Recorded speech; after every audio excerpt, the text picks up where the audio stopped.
So, you want advice on how to play Survivor? Now, I've seen many a fellow polar chaser not live through the whole match, which is understandable sometimes. You know, you have those matches with the level 50-something Forest King, level 100 MX, it happens. But I have a feeling some of you who are dying would like to, I don't know, not do that, maybe win a game or two. Plus, I needed to get this video made for a while. This is like the third script I've made of it, and so I'm just trying to get this out before it gets outdated again, you know what I mean? Either way, this video should have chapters, so you can skip wherever you need. Make sure to like, comment, and subscribe to the algorithm, or don't. I'm not your dad, probably.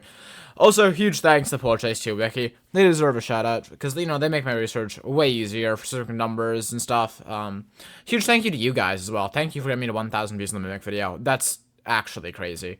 But, you know, without further ado, let's get into the video. So getting into the basics of Survivor here, your goal is just these two things. Survive the match and complete all your objectives. That's it, nothing more to it. Alright, let's look why we actually want to survive the match. So, I mean, obviously, you win the round. That's always good, but that's more of an emotional reward. It's not actually something that's going to give you stuff. What does it give you? Well, besides obviously winning, you get a little bit more money, and you get monster chance, which is the main important thing to your gameplay loop, because, you know, you get to play the monster mode, which is the actual fun part of Polar Chase. Well, if you're more interested in just how to make money, check out the coin maxing video. I'll link it here. Should be pretty up to date. The only thing about it that's wrong is that the coin cap has been increased to 65 instead of 50 since then. With that in mind, it shall be good and work as a companion piece. Completing objectives gives you basically the same rewards. You get coins and +1 monster chance for your first objective set. Your main goal is just to play monsters as much as possible, right? It's the whole point of the game. As such, you want to get the max of 3 per game, which you get 1 from living the round, 1 from completing full objective set, and 1 from just entering the round. If you want a tutorial on where all the objective sets are, I'm not going to do that. But you can go check out Nick's. He's a much bigger content creator than I am, but go check out his channel. He has a video that shows all objective locations on all maps. Without upgrades, which we'll get into later, all survivors have the following stats. A health value of 100, a stamina of 100, and a running speed of 23. Now looking at stamina drain, starting your sprint will take you 6 stamina, the cost of 2 stamina roughly every 7 frames. When you go below roughly 25 health points, you get the status effect Bone Break, which drops you to 19.55 speed. To the fact that Survivor isn't a monster, there isn't really too much to go off beyond this point, but it is important to note that you do outspeed and have more stamina than most of the monsters. Survivor is favored in terms of chases. On top of this, whenever you run out of stamina, you will start breathing hard and you'll enter the exhausted state. You'll move a lot slower, you'll be very loud, while monsters will be able to, you know, hear you a lot easier. So it's always good to stop your running, even if the monster's chasing you, at like 2 or 4, whatever number your stamina is, just as low as possible, because obviously you want to be running as long as you can from the monster. But yes, that's that a base. The Survivor, despite not being a monster, actually has a passive. Your heartbeat, which is visible in the UI in the bottom left, and you can hear it via audio. And just as the monster gets nearer, your heartbeat, it gets louder, it gets faster, it gets bigger on the bottom left. And it just kind of tells you how safe you are. Even when you can't see the monster, you can't hear the chase theme. It's very useful, and something that a lot of new players should probably pay more attention to. And a lot of experienced players as well. I sometimes don't pay enough attention to it, and it gets me dead. But, you know, I also play this game stupidly. I've good advice, just, you know, do as I say, not as I do type thing. An important note for new players is that all items can be dropped with Q. I don't know what the button is on controller because I do not play controller because the keybinds are terrible. And actually getting into the items, all the flashlights are just flashlights. They do what you'd think they do, but the normal flashlight gives you about 100 seconds of charge, and the ultra flashlight gives you 250 seconds and is brighter. The glow stick is the newest item in the game as of the time I'm recording this. It creates a small field of green light around you, and it's probably one of the worst items in the game. They're very common, and you can pick them up easily, but like all flashlights, the monsters can see it, and so it kind of just creates a glowing spot around you. The big upside with it is the glow stick is infinite. On to the other items. The medkit heals you 65 HP and cures Bone Break. It takes about 5 seconds to heal and grants you 10 coins. The Doom's Gauntlet knocks the monster back and locks you in place, and has 2 charges. Stefano gives you a roughly 5% speed bonus, and puts you to 24.15 speed. I do not endorse using Stefano. So the thing with Stefano makes the game less fun for the monster and for you. I don't endorse using him, and on that topic, I do not endorse buying any items, ever. It's just not very effective for getting money, and I don't see much value in it. So I'm going to go from best to worst, starting with the good upgrades. Okay, so I think that the best upgrade in the game is Runner. And again, this is all my personal opinion, but Runner gives you plus 15 stamina, and there's no downsides to it. The game actively lies to you. It tells you that it increases stamina drain, but it does not. It should be on screen playing here, but, you know, it was a little hard to tell because they were both live games. But yeah, it has no downsides to it. It's just plus 15 stamina. Fantastic upgrade. If you are going to buy them, consider getting it. Danger Vision allows you to see the monster 6 seconds after it gets a kill. There's no downsides to it. It's just a good upgrade.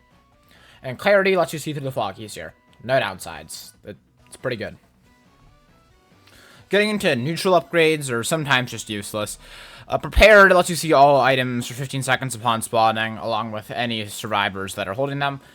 It lasts 15 seconds. There's no real downsides to it, but you could just buy the items directly. Sixth Sense, it increases your heartbeat range, and there's no inherent downsides, besides the fact that it might kind of trip you up because you got used to the base heartbeat range, especially if you played this game a lot. Sneaky, it makes your footsteps quieter, and there's no downsides to it, but, like, no one really pays attention to footsteps, so it's not that big of a deal. And now getting on to the bad upgrades. And I'm going to note that the bad upgrades here are not necessarily bad. But what they do is very reliant on having a build set up around them, and so they're going to cost you a lot more. But actually getting into them, right, so you start, I'm going to go the one that is the easiest to build around, and, like, it's at neutral if nothing else is the best first. So we're in Tanky, right? Tanky, gives you 35 HP, but it reduces your stamina by 20. So effectively, you might be able to take another hit. You'd definitely take another hit before getting a bone broken, but in exchange, you lose quite a lot of stamina, and it's not great for chases. You can be comboed really well, stuff like Runner to have a good effect, but that's kind of the way it is. On the other hand, there's Flimsy. What Flimsy does is that Flimsy gives you a lot of speed. I believe it to be 28. I'm not 100% sure, but I think 28. And then it decreases your stamina in 45, it decreases your stamina by 55 and your HP by 45. The 45 HP is the big thing. You basically trade your ability to survive a hit for escape potential. But the minus 55 stamina really hurts that. And so yes, you can build around this and make this good. You can move a Mach 10 with, like, Stefano. It's just weird.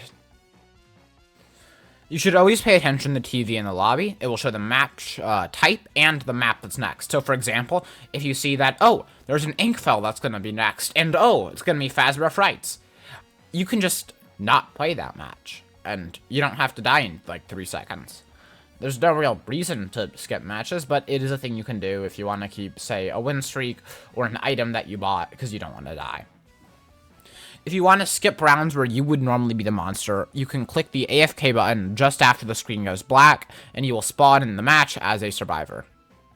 You can hold the shift button to spend 6 stamina, and you will not spend any more, and you will not gain any more by doing this. There's no way to regenerate it. But you will have a higher FOV, and you'll have already started sprint. It's a useful thing for just visual help sometimes. Besides this stuff, there are some actual, like, people call them techs, but they're exploits. There are exploits that I could tell you, but I am not going to encourage exploiting, because and so as such, I will not be sharing them. If you want to go seek them out, you can, but they will not be in this video. This is the last thing that I'm going to cover for today, and it's a quick little guide on how to survive every monster that's in the game as they are currently. Note, there's this fun little graph I made. Yes, I made that. And that just kind of gives you a guide of how each monster is generally played. Might help you, but you know. Starting with Vapor. Vapor, all you gotta do, just kill the spiders, make sure that you're always above 75 HP so he can't one-tap you, and just be aware of where he comes from. Rosemary, If they're very high level, not much I can tell you, man. Just good luck. If they're not, I don't know, just don't panic. Generally, they tend to be new players, so they'll probably be fine. AO Oni. So, fun thing, just, like, have a med kit or an item of some sort, and just spam pull it out or spam drop it and repick it up in front of someone, and that's a pretty good way to shut down the imposter, because the other person will generally respond in kind. Just don't get too close to people unless you've confirmed that they're good, and that's AO Oni. Fogborn. Keep your eyes down, like, roughly at, like, 45 degrees. This is what I found to be most effective for both, giving you the most visual and for not looking him in the face. Because if you do that, then you're just gonna either get yourself or someone else killed. It's very hard to deal with a good, competent Fogborn if they know how to use Thunder Warp well. So, just good luck. Especially if you're on camp. Good luck on camp. On EXE, keep your eyes just to the ground, similar to Fogborn, but not because you don't want to look at him. It's because you were looking for the traps. Make sure you just walk around, try to find someone else, and if you need to, just sack them into a trap if you need. Other than that, maybe clean up the traps if you see them. Just be a good Samaritan and all that. You will always outrun Faker as long as he's not using his ability. If he is in the ability, he will outrun you for a short time, so just keep, like, that range in mind. Baldi, just do some basic math, avoid the traps, play pretty normally. Maybe you can loop him, but he's pretty normal. Uncle Samsonite, stay away from the dance range. He can outrun. Be aware he could spawn on top of you.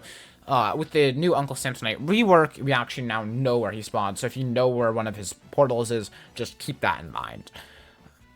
Springtrap, you just gotta stay away from him and manage your stamina. Just learn pathing of maps for when you're in the darkness. The Forest King, just try to get away, use your corners. Be aware that stuff can go through walls. Weird Al Smiling Thing, very similar to Forest King. You're going to want to keep looking at him so that you're aware of what he's doing at all times, and make sure that you duck behind cover when bombs are active. For Nilo, don't get in the radiation pools at all. That will get you dead very quickly. Stay away from choke points where he can trap you with them. Try to manage your stamina and avoid his charge. Mimic, you got to keep your eyes up, use the flashlight, manage your stamina, stay alert, and stay near other survivors. Fuwadi, just try to bait a charge, sidestep that, make some distance. Don't get near one when they're trying to kill someone. And then Inkfell, you're going to want to stay from their big pools. Stay away from choke points, very similar to Nilo. Just good luck on fast breath fights. The only other major thing that I can think of is don't do stuff when a monster is already, like, killing someone. Chances are they're going to see you and then kill you very shortly after. So, don't let that happen. Either way, hope you enjoyed the video. If I missed anything important, let me know in the comments. And with that, see you next time.